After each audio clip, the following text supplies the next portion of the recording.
You're listening to the Potaholics Comedy Network. Potaholics.com.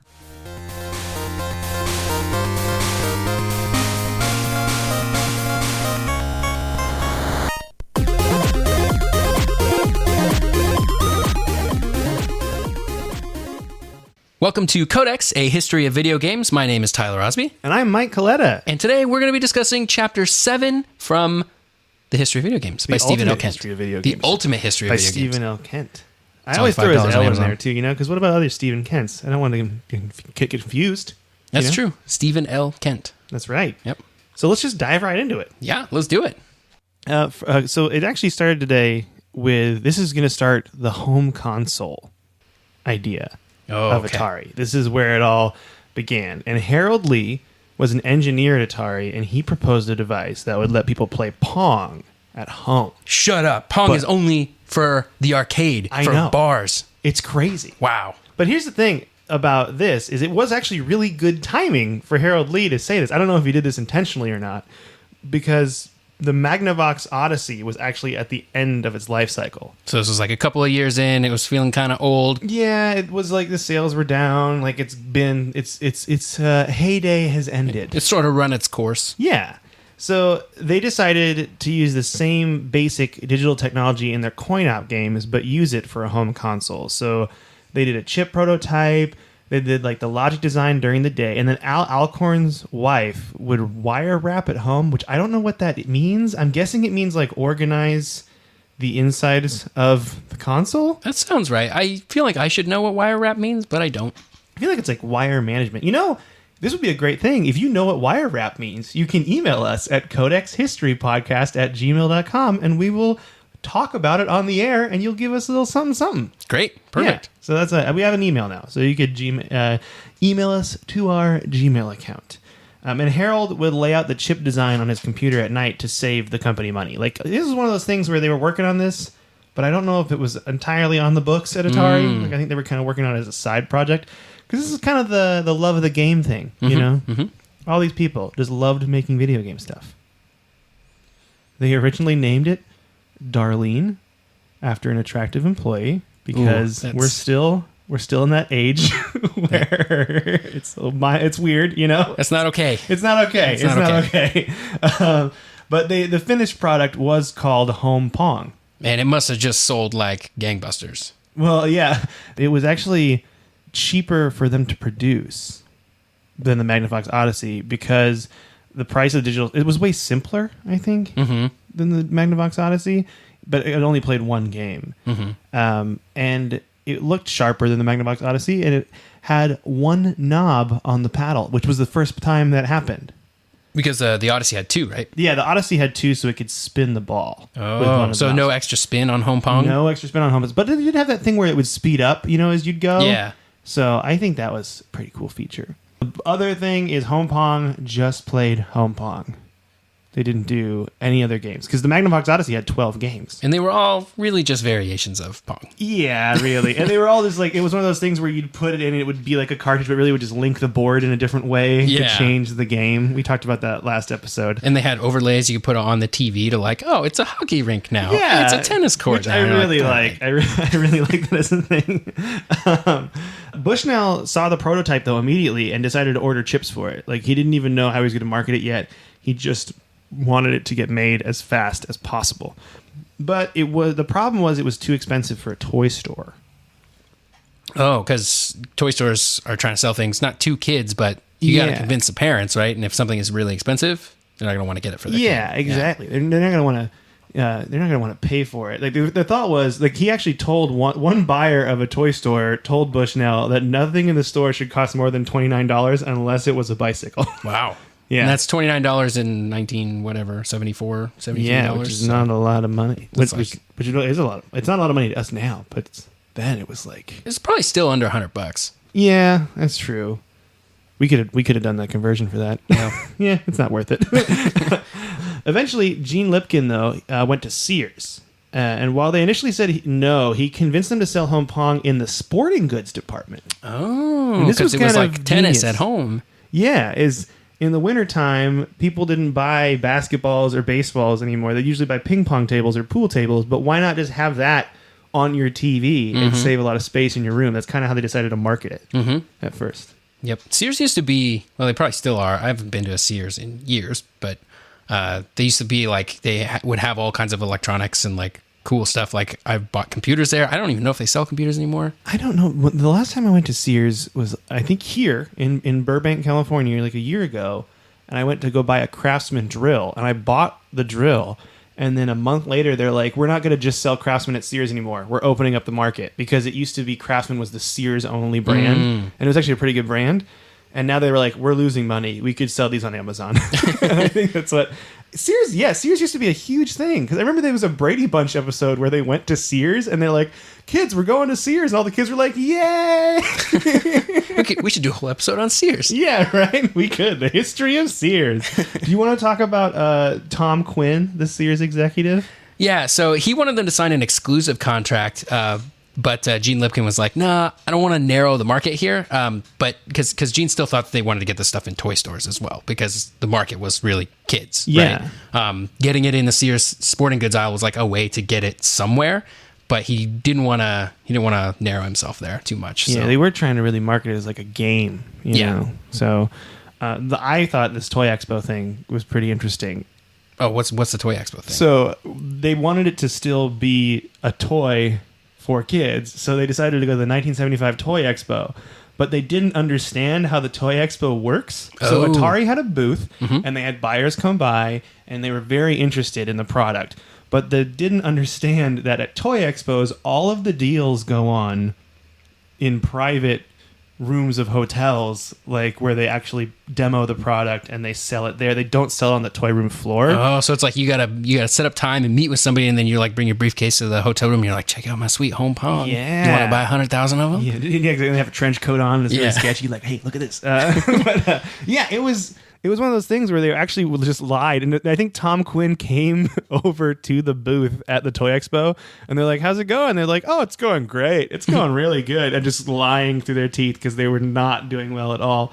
Eventually, though, after the Toy Expo, they did call Tom Quinn, and they set up a meeting at the Sears Tower in Chicago to show off Home Pong, because they're like, we just got to sell it to someone at this point. And during the presentation, the tower itself used an antenna on channel 3, which some reason blocked the signal of Home Pong, so it didn't work. So they're trying out this product to executives and showing it to them, and Home Pong didn't work. So Al Alcorn had to take apart the machine at the meeting and change the channel and to channel 4 to get it to work. And so he just really quickly opened it up, changed some wires around, put it back together, and it worked again. And he's like, I had to change. It was blocking the signal. I thought that was pretty funny. It was like, wait a minute, I can fix this. Hold on. Yeah. They're like, this is great, I guess. I mean, give props to Al Alcorn for working under pressure. That's pretty good, yeah. And he just knows it, which is pretty crazy. I wish I could, take something apart and just fix it. You know just, what I mean? real quick, put it back together. Yeah, I could understand something that much. I don't understand anything, Tyler. Let's build some computers. I'll show you. You know computers well. You I know can how to take put it apart. computer. Do you think if I gave you a Home Pong machine from the 70s, you could rewire it and fix it? I don't. No, absolutely But do you think not. we can get to that point one day as podcast co-hosts? Maybe. We may be able to get there someday with a lot of practice and a lot of discipline. Just a lot of time spent in. Yep. Bushnell told Sears he could give them 75,000 units by Christmas, and Sears countered with, you're giving us 150,000. He's like, oh, you want double? Yeah. Okay. So Bushnell actually lied, and he was like, yeah, we can do this, but he just said he knew he would have to borrow money and expand Atari once again, because they had that initial expansion where they had the warehouse they got and acquired, and now he's talking to venture capitalists. And do you want to talk about Don Valentine? Don Valentine, the venture capitalist who Atari wanted to get to invest in them. So he jumped on the board of directors after he invested in them, and he got a bunch of other companies to invest to minimize his risk, because he's like, look, if I go down, I'm taking you guys with me. So there's Time Incorporated, the Mayfield Fund, Fidelity Venture Associates. So Atari at that point had $2.5-3.5 million they were making a year. But at this point, they also had a $10 million line of credit because of the venture capitalists. Yeah, which helped them break through that 150,000 Yep. Units Help mark. them build up their supply chain and make sure that this could happen. Yeah, the weird thing about it, so Valentine joined the board before everything was closed, and by the time the deal closed, they didn't actually need him anymore, which I thought was kind of interesting. Because he had got all the other people. Yeah, they got all the other people. They got the credit line. And then at that time, they decided to merge Key Games and Atari back together. Because if you remember from the last episode, Key Games and Atari were the same company. And then they split out to create their own competition, and they rejoined. And when they merged together, it made them strong enough to have a big enough balance sheet to get a loan from a bank. So they ended up asking Don for double the money because they knew they could do it now. And he accepted angrily. And he was on the board for 2 years, and he was really active in the company. Even though he didn't like the people that worked in the factory, I guess you could say Don Valentine was kind of old school. Yeah. He was like, it smells like marijuana in here. But he ended up leaving after 2 years, but I think he ended up all right, Tyler? Yeah, his initial investment, well, he invested in a lot of things. He made a really big deal by investing in Cisco Systems, which is still like a networking company today. Like if you buy switches and routers for your large company, you're probably buying Cisco Also, routers. like every office phone is a Cisco phone. Yep, that's true. They actually had the trademark for iPhone before Apple did. Really? Yeah, there was a whole lawsuit there. That's a whole nother That's episode. a whole nother episode. Yeah. Interesting. But he invested in Cisco. He invested $2.5 million in Cisco. And by the time he got out of there, he had $10 billion with a B. He was in the Tres Comas. That is club. Crazy. Yeah. That's so much money. I can't imagine having that much money. I don't know what I would do with $10 billion. $10 billion. Okay, here's a little sidetrack. All right, if I had $10 billion, first thing I would do, pay off my debt. For sure. And then pay off all of my family debt, pay off some friends' debt. I would be like, hey, here we go. No one has student loans anymore. If you know me, your student loans no longer exist. Let me help you out. Yeah. Can you get a tax write-off for paying off someone else's student loan interest? So here's how I would do that, is I would set up a charitable foundation and then donate to that charitable foundation that pays off people's student loans. There's a lot of legal framework there probably that you have to go through to make because I don't know if that's even legal, but that's how I would at least start researching it. And then so you could write off the charitable donation, and then that charity pays off the loans. That's so smart. That's probably how I'd do it. That way. What would I do with that? If that's legal. I actually don't know if that's legal. So I feel like it's legal. It's more legal than other stuff people are doing. Yeah. Boom, politics. We hit there. We went there. Another thing about going back to Sears with Bushnell is his relationship with them was really bizarre. He made a new factory in Sunnyvale, California, and the Sears people would sometimes look around the assembly line, and he would like be there. Bushnell would be there, and he would be like riding down the assembly line in a cardboard box, like it was a ride. And the Sears people would just be looking at him like, "What is this guy doing?" And also, all Atari employees wore T-shirts and jeans, and all Sears employees would wear suits. So there was kind of this weird divide between the two companies. you could always tell who the Sears folks were and who the yeah. where I work at, we used to work in another building, and where like the place I work is like a lot of t-shirts and jeans, and we worked in another building with like bankers and stuff, and they were just on another floor. And so when you got into an elevator, it was like, yes, I can tell who works where by just looking at it. It's like suits and ties, like the bankers, and like a t-shirt and jeans are like us. Yeah. I feel like all companies now are moving on to t-shirt and jeans. It's like, if you don't have clients, there's no reason for everyone to be dressed up all fancy. Yeah. Let them be comfortable. It's just too much work. Yeah, it's way too much work. Also, there was a funny thing that happened though, because both of them, like the Sears people and the Atari people, wanted to like get to know each other and wanted to make each other feel comfortable. They had this big dinner they planned, and the Atari people were like, "Hey, we're gonna dress up and we're gonna these wear guys suits, wear suits, and so we're like gonna we look need good." to. So we matched them, and we're all together. And then the Sears people were like, "Hey, we're gonna wear t-shirts and jeans to try to." These guys don't wear suits, so let's make them comfortable. Yeah, so they actually did like a switcheroo, and they're like, okay, this is really weird. But it's nice because they were both trying. They're both trying. It's a funny mistake. So in 1975, they actually so this was like Atari's one of their better years. Like they had no problem filling 150,000 units. Joe Keenan had taken over as the president of Atari, and because of that, Nolan Bushnell was like the CEO, I guess, but he didn't really have a lot to do.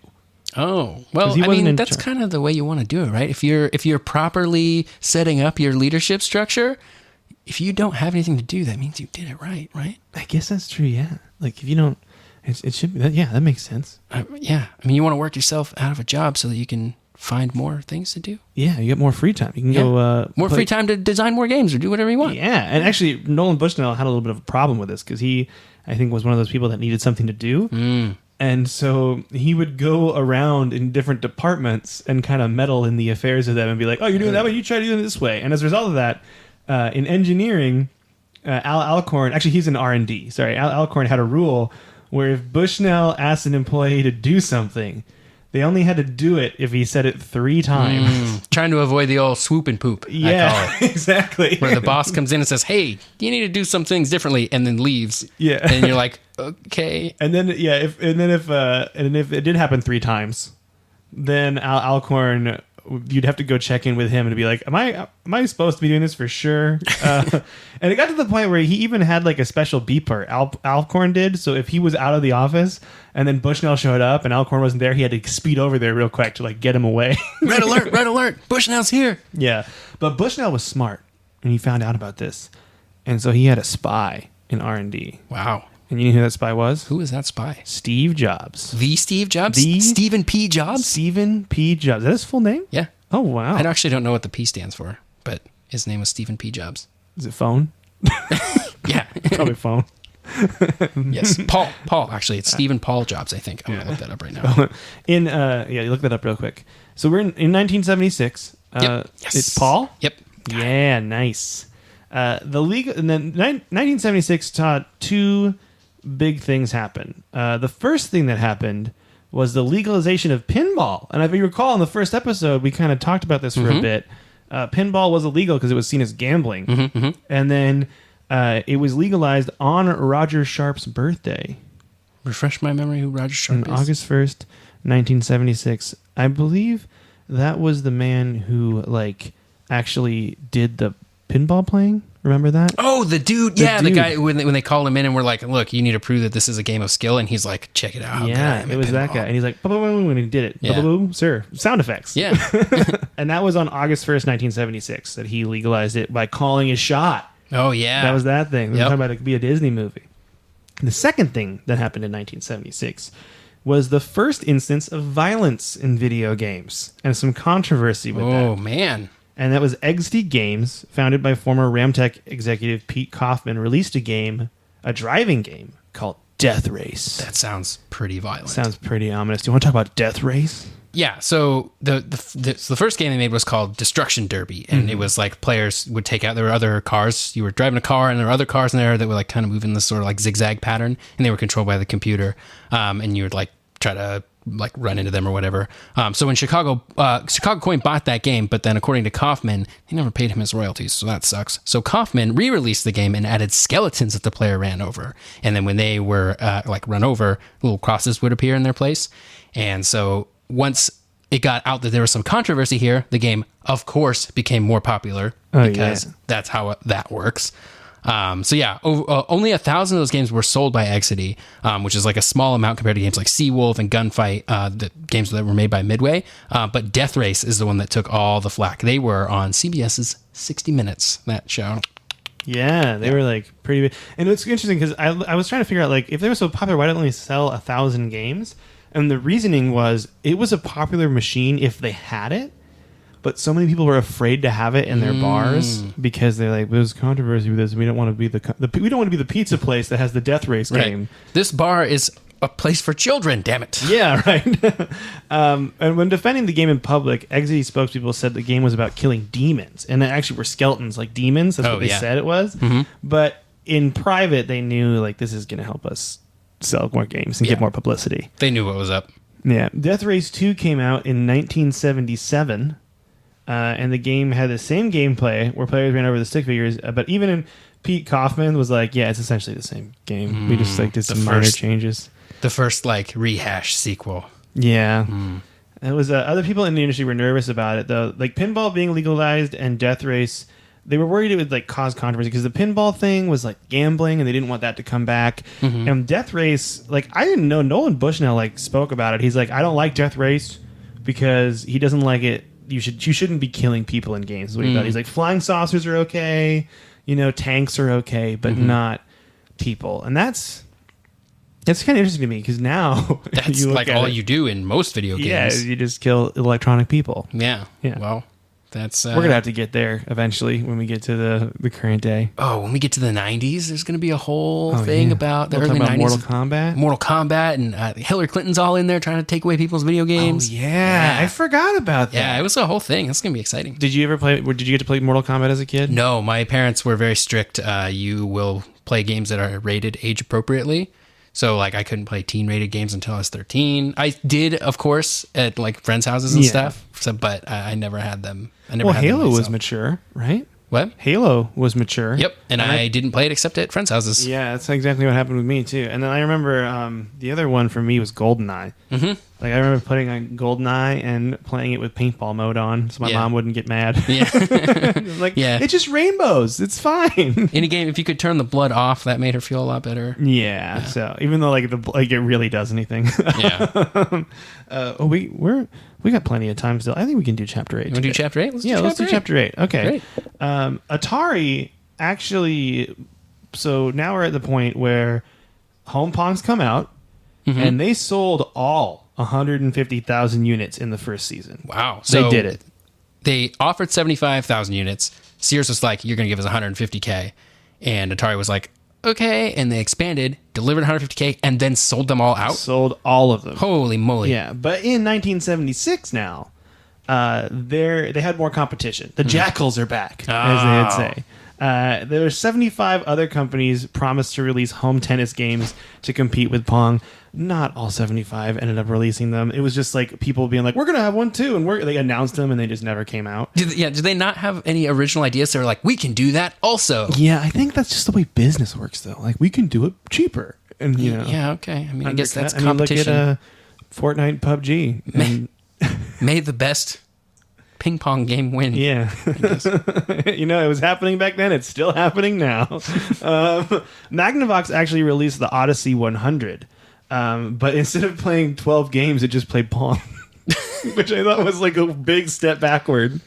Was it cheaper than the original Odyssey? It had to be. Yeah. Yeah. I like how they call it the Odyssey 100, like it's so much better. Yeah, it's the 100, but it plays 11 less games. The biggest competitor for Atari, though, was the National Semiconductor Company. And they really became unfriendly with Atari during the Key Games fiasco. Like, they thought that Key Games was, like, better than Atari, not realizing.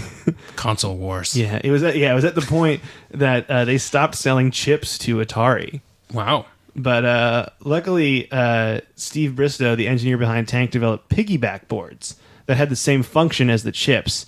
But so this saved Atari. Like, And Steve Bristow actually worked at Key Games, but he was like, hey, you guys, I can help you out. I made this thing so we can move these over to Atari so we can still compete with each other. We can have our fake competition. Yeah.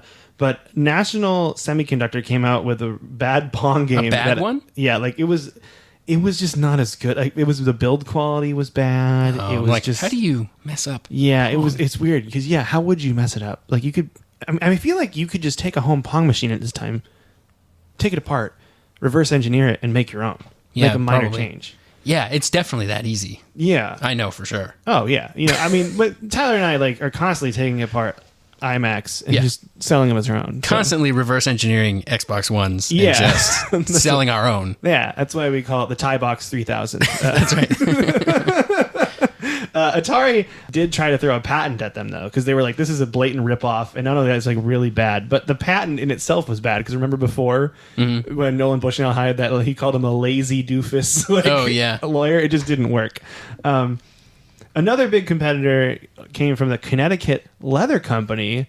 They were known as Coleco. Oh, I was like, Connecticut Leather Company. Yeah. It was. I didn't know that's what their Coleco was from. Makes sense. I just figured it was somebody's last name. Yeah. Like I thought Coleco. it was too. It's an interesting Coleco. Yeah, I like that name. I wish that they would make stuff still. Yeah, maybe they'll come out with a Coleco whatever. What are Coleco the Classic. classics? Like Yeah. NES Classic. Coleco was a family business. It was run by two brothers, Arnold and Leonard Greenberg, and Arnold made all the business decisions essentially. Okay. But when they started in 1956, they made kits for leather crafts. Hence the name. Different from video games. That's what blows my mind about this whole thing. All these companies did other things, like Nintendo made playing cards in the 1800s. That's crazy. Before they ever made video games. Yeah. That's crazy. ColecoVision then got into plastic manufacturing, and they made equipment for above ground pools. All right. So this is their fault. Yeah, Above ground pools are their fault. They're the reason that everyone loves above ground pools now, you know?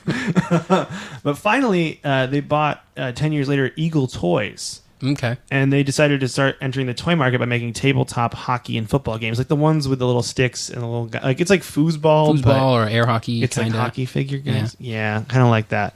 And it had like the giant plexiglass dome above it. You remember those ones? Those ones, yeah. And in 1975, Arnold Greenberg decided they should get into the home video game business. Mm-hmm. Probably And a good choice. Yeah. I mean, you know, you might as well. Like, everyone's doing it. Yeah. Jump on the bandwagon. Jump right on it. They called their tennis game the Telestar. That's cool. Yeah, they have really good names. Coleco. That's a neat name. Mm-hmm.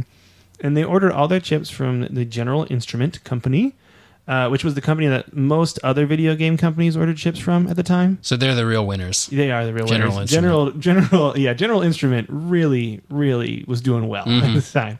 But Coleco was the only company that got all of their chips ordered. Because remember at this time, I said 75 companies wanted to make tennis games. They all ordered from this company, but Coleco just happened to fill their order first. Nice. So they just got their chips where everyone else didn't get their chips. Huh. That's interesting. Yeah. Because that's probably contributes heavily to like why they were more successful than any of those other companies too. Yeah, it's just chance, which is interesting. Yeah. Do you want to talk about the Telestar thing in the FCC? So the Telestar had a problem passing with the FCC. They do like an interference thing. FCC is trying to make sure the radio waves don't get clogged up. And the Telestar generated like a whole lot of interference, which is a real problem because they weren't able to sell it if it was generating all that interference. So Greenberg had he had a week to fix it, basically. If they couldn't get this fixed by Friday, then it was going to move back to the bottom of the line for FCC inspection. And it was going to take forever for them to get certified, and then they would miss Christmas, which is a real big time. So what they did was they hired a former Sanders Associates chief engineer, Ralph Baer. Hey, the Magnavox Odyssey guy. They hired him to fix the problem.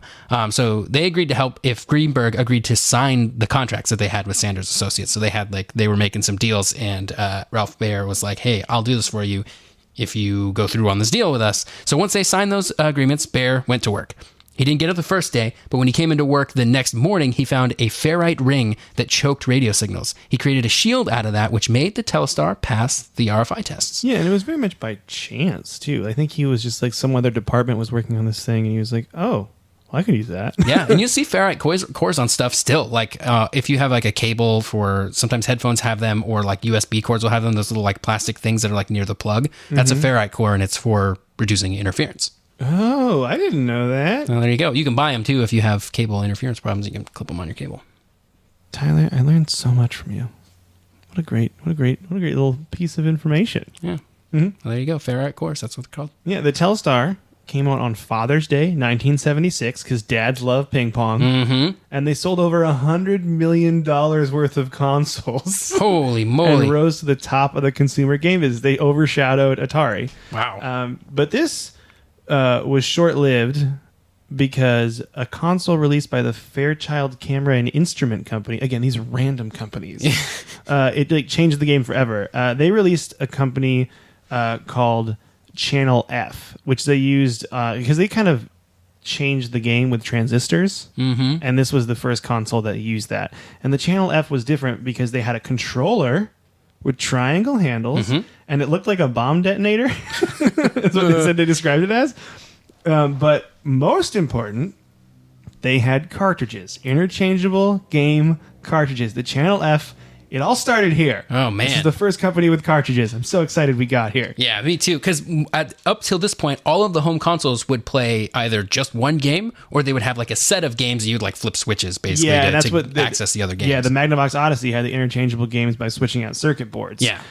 And so the Channel F, the cartridge, they called it a video cart, which I thought was interesting. Mm-hmm. It contained a separate microchip with the game programmed onto it, and they looked kind of like 8-track tapes. Yeah, and this is really cool because you could buy a console, and then games could be made later for that same console. Yeah. You didn't have to buy a new console to play a new game. Exactly. This kind of revolutionized the whole game of the whole business of video games with selling games and a console had a lifespan. Mm-hmm. So while the Channel F wasn't like super successful, every other video game company was like, this is an amazing idea. Yeah. Why are we not doing this? It's kind of weird because the Channel F, I feel like, got kind of thrown to the wayside of history because they didn't do well financially, but they changed the game completely. So it's a good instance of it. You know, it really is all about the games, right? You can, if you have technically better hardware, that's great, and that will help you make better games. But if you don't have the games, you're not going to win. I think, yeah, it's kind of like when a couple episodes ago when we were talking about how the guy was like, you don't sell the razor blade handle, you sell the razors. Like the handle's the console and the razors are the games. And you just sell the games. So RCA and Magnavox immediately saw the Channel F and were like, we're working on a new console now. And Atari said that they developed a new computer chip named after a bicycle, which I thought was interesting. And we're going to get there, but it's in a second. The Home Pong pretty much was useless now that the cartridges came out with the Channel F and the Coleco. Like the Telestar just destroyed Home Pong. It was just not interesting enough to hold a customer's attention and only had one game. It's a pretty good game. It was a good game. But, you know, you can only play Pong for so long before you're tired. Exactly. You get tired of it. So Bushnell said he wanted to make essentially a home computer you plugged into your television and would display information on the screen, like a straight up, we're talking modern console kind of thing going on. So he went to his favorite place in the world, Grass Valley. For multiple reasons. And he found help in a guy named Steve Mayer. And I'm going to read the quote right now about Steve Mayer. And this is in the book. And Al Alcorn says this. Steve Mayer, quote, Steve Mayer, brilliant man, basically solved the problem. And you're talking about the chips here. All the other companies were run by semiconductor companies that made them use memory map as a frame buffer. We didn't want a frame buffer. Back in those days, it was way too expensive. We wanted to find a way to make the system with minimum silicon. The other companies' video games were all done by semiconductor companies.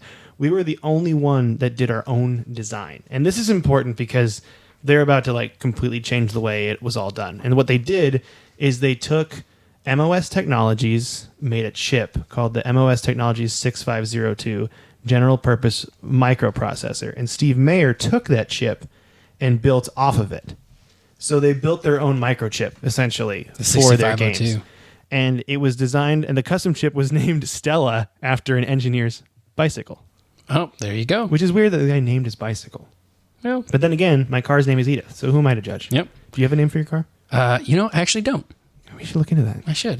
The 6502 is huge because it's in all kinds of stuff. Like the Apple II runs off of 6502. Like basically any computer or game console that was sort of worth anything ran off the 6502. And that would make sense because this is around the time Steve Jobs left too. Yeah. So it was just interesting because I think, this Steve Mayer guy just took a chip and completely changed how they create video game consoles.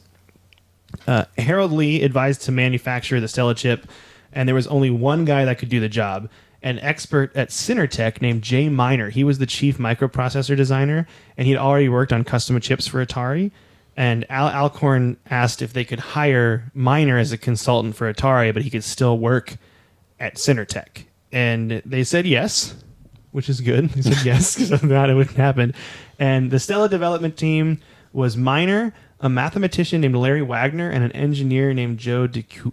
I think it's DeCure. DeCure? DeCuir. It's a neat name. You can find your own pronunciation. It is a cool name. And apparently the fun story about Miner, about like him working there, is he would bring his cockapoo into work, his dog, and they'd hang out with the dog, which I thought was nice. They had that little fun little anecdote that was added in. Got to have that office dog. Yeah, that's right. But the final product was the video computer system, the VCS. And Mayer's idea about using the 6507 microprocessor was correct. The VCS was not only a game machine, but essentially a computer with an 8-bit processor that played games. Yeah, dude. Yeah, and so this is cool because now Bushnell's like, I got something, and to avoid the jackals, the people that are stealing from me, I'm going to have a surprise release of this console. I'm not going to tell anyone about it. And in 1976 was the year that electromechanical games were declared extinct by the vice president of Empire Entertainment, Joe Robbins. And Atari would be in the lead if Joe Robbins was correct, because Atari did have some other competition with like games, but they were pretty much done with ping pong. Yeah. I mean, not ping pong, pinball. They were done with ping pong also, but they were done with like pinball and other old games like that. They're like, we're all about video games now. There were some other games, though, that were coming out at this time. Do you want to talk about those real quick? Yeah, Midway had a game called Seawolf. They took that from a similar Japanese game made by a Japanese video game company called Sega, which we will get to in the future, I'm sure. Sega! In Seawolf, players actually controlled a periscope to destroy ships. So slower ships were worth less points, and the faster ones were worth more points. So he's kind of destroying ships and stuff. The problem was, in 1976, the novelty of playing games on a TV screen had worn off, which is crazy to think of now, because I play games on my TV screen every day. Yeah. So people were just kind of sick of it. They were tired of it because the games were all very similar, and they were just sick of it. So because of this, pinball games had like a small comeback in 1976. So it was like a perfect storm. People were kind of tired of playing games on their TV, and pinball being legal meant there's a bit of a resurgence there. So yeah, and this was a lot of this was due to pinball machines now having the solid state technology that let them keep high scores. Yeah, which is a pretty big deal. Bars. And that was so like Joe Robbins, that guy that predicted before that Atari would be in the, like that electromechanical machines were dead, was kind of wrong. And it's good because I said Atari was pulling away from pinball machines, but they still had that division that was extra wide pinball machines. So they like still kind of had a little bit of business with that. But it was around this time that Steve Jobs left Atari, 1976. So he left to work on Apple computers right when that microprocessor, the 6502. So he knew it was up. He knew what was going on. And then it was also around this time that Bushnell had to make a choice about his company. So he had to choose to either make Atari go public or sell it to a bigger company. And he held a board meeting and decided that going public would be a bad choice because their shares were going down already because they made the VCS, but it's not wanted right now, and they have this smaller pinball division that's like keeping them afloat, but it's not doing really well. So they shopped Atari around. They shopped it around to MCA, which was a parent company of Universal Studios and Disney at the time, which is crazy to think that at one time Disney had a parent company. Yeah, they were sister companies with Universal Studios. Yeah, which is just really weird to think about that. And they were not interested. But Warner Communications was interested in buying Atari. And they had a little bit of everything. They had like film recording and magazine publication. They were just kind of a media company. They just had just tons. They were a company that owned other companies, basically. Yeah. And their owner, Steve Ross, sent Manny Gerard, who was considered to be the best like entertainment analyst in the industry, to check out Atari's facilities. And he was, after speaking with Bushnell and touring the facility, he felt like Atari could only go up from there. Like he was like, "Oh, this company's great. Like it's growing. You guys are at rock bottom." Yeah, you're at rock bottom right now. But hey, I think we could do something with this. But Gerard told Steve Ross he should buy Atari. And Ross was actually kind of already interested after taking his family to Disneyland and playing an Indy 800 arcade game, which Gerard suspected helped like sweeten the deal for Ross to buy it. Like he's got video games on the brain. These video games are great. I would like to make some myself. Yeah.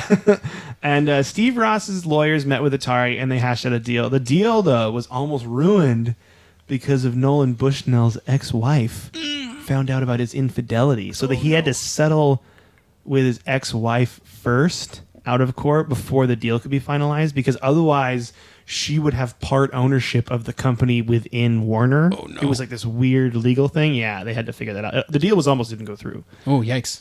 But in the end, Warner Communications bought Atari for $28 million, which in 2017 was $122,572,150.96.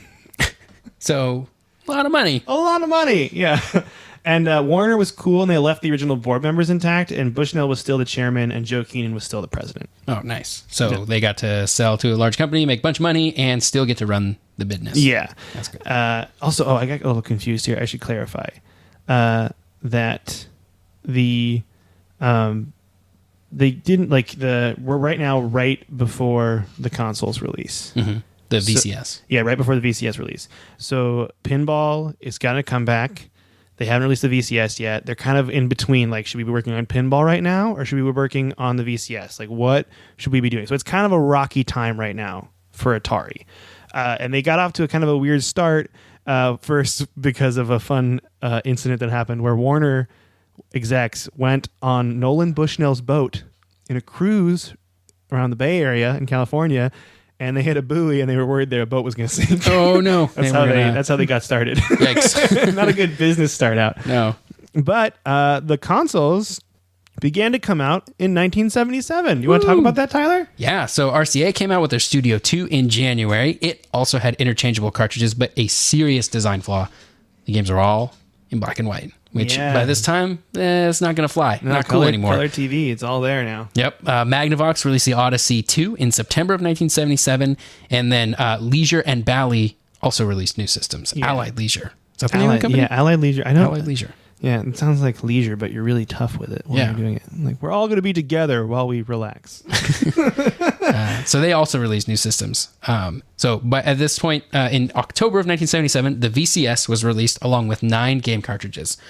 So similar to the Channel F, the VCS had like dial controllers, but this one also came with a joystick. This wasn't the first joystick that ever existed, but it came with the system, so it was a big deal. The first joysticks were created by German scientists in World War II to control guided missiles. But Atari's like, you know what? We can bring the joystick back. Yeah, we can make this happen. World War II. It's been 30 years. Let's do this. Not too soon. No, not too soon at all. The profit margin on the VCS was pretty low. The executives wanted to make up for it with the cartridges, again, like the razors, and sell the blades. You know what's funny is that definitely is written in our notes here, and I think this is the first time I've said that, and I'm just thinking because I've been reading so much about it, I'm getting it confused with stuff. But one of the they sold the VCS for $30, sorry, and it cost them $10 to manufacture. So they're only making $20 per console. That seems like a lot of money per thing being sold anyway, but I guess I don't really know. Is it a 300% profit? Yeah. I guess I don't really know how business works. 200% profit. I don't know how business works either. But this was the first time in the video game industry they used the give away the razors so that you can sell the blades tactic. That still is around today. Like, I think Microsoft and PlayStation don't make any money off their consoles. Yeah, usually they lose money for a long time. If they may, I mean, by now they might be in 2018, but I know usually when a console comes out, they lose money and they're just like, well, let's make it up selling games. Yeah, that's interesting. But yeah, this is where it started. And one of the main problems the VCS had was shipping. Atari couldn't get all 400,000 consoles on store shelves in time for Christmas because after 1977, Christmas 1977, the video game market crashed. Oh, boy. Yeah, Magnavox and Atari sold inventory at reduced rates, and RCA quit the video game business completely. They just left after their one console. Yeah, there's several crashes in the early history of video games. Yeah, I think it's like, because, again, I think at this point it's looked at as more of a fad than like a thing that's going to be around for a while, because now video games are a big, titan business, but back then it was like, oh, cool, you can play games on your television. Yeah. All right, I'm going to go back to being outside. It was at this point that Bushnell also started to pull away from Atari's day-to-day operations. He got into real estate, and he bought a giant mansion in Woodside, California, formerly owned by coffee heir Peter Folger. Oh, the best part of waking up. Folgers in your mansion.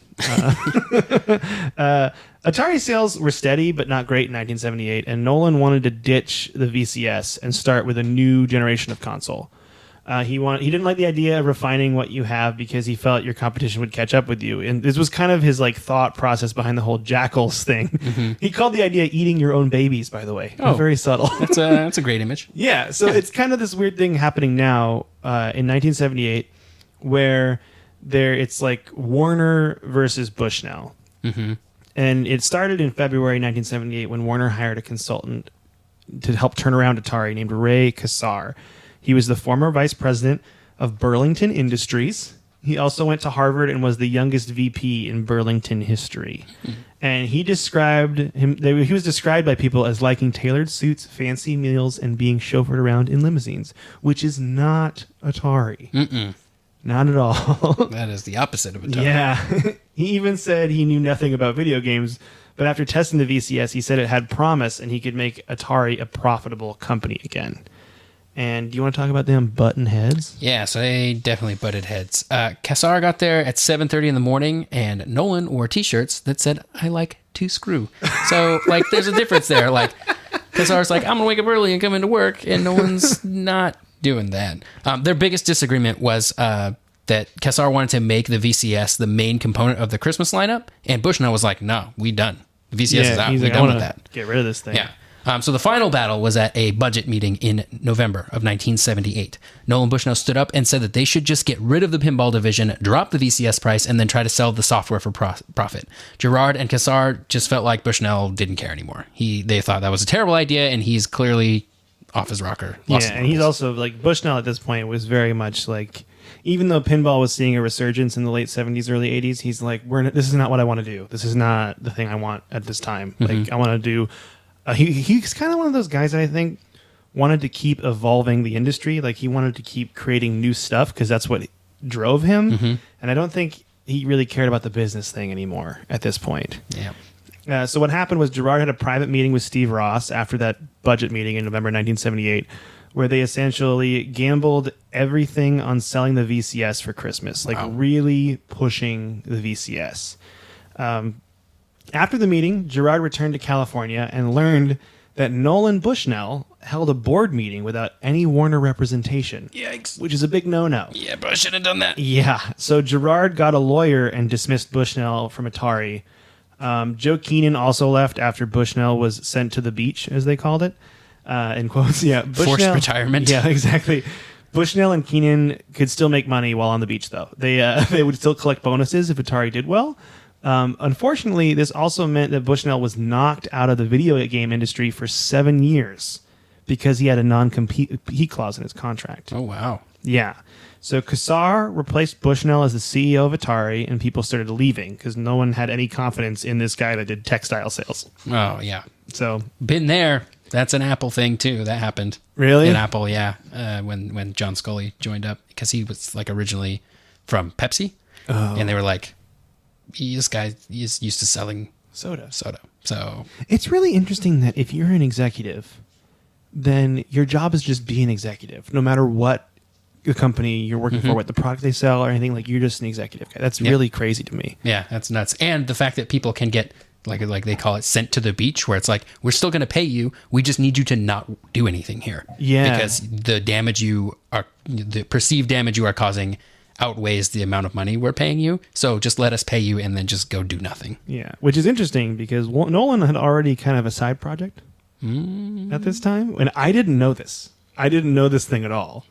And this is where we're going to stop for today. The Nolan's other business, once Warner bought Atari, Nolan founded Chuck E. Cheese.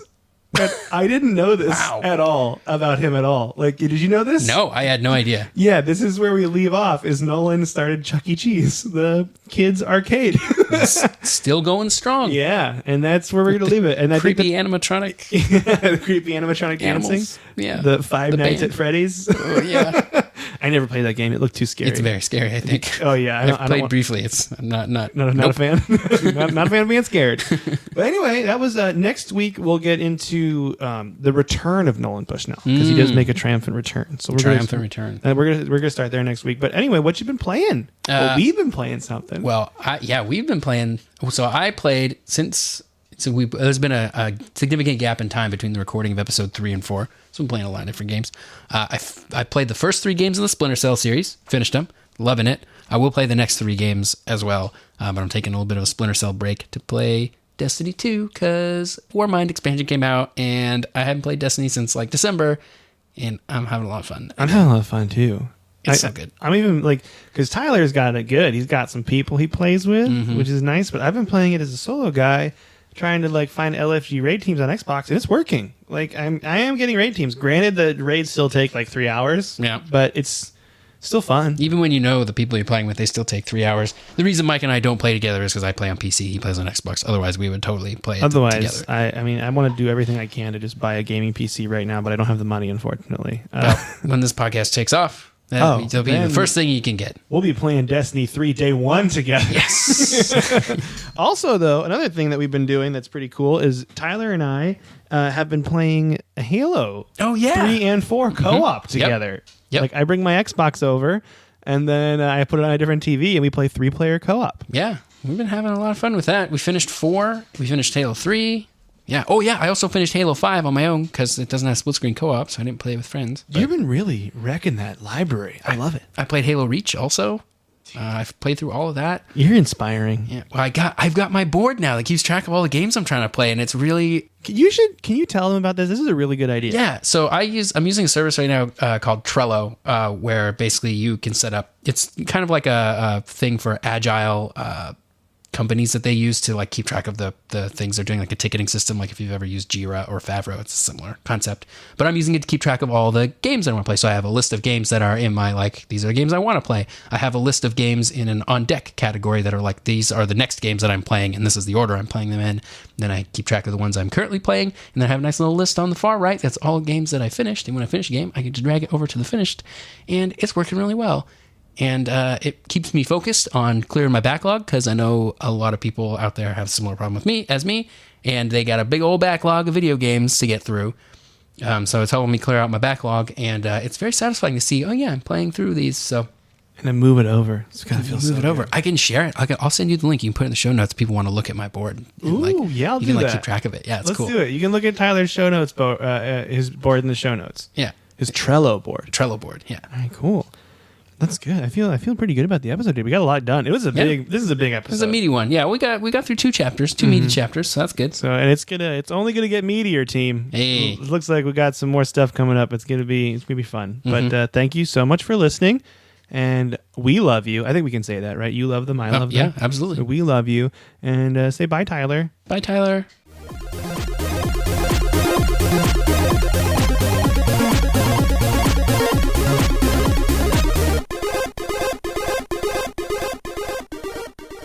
This has been a Potaholics Comedy Network presentation.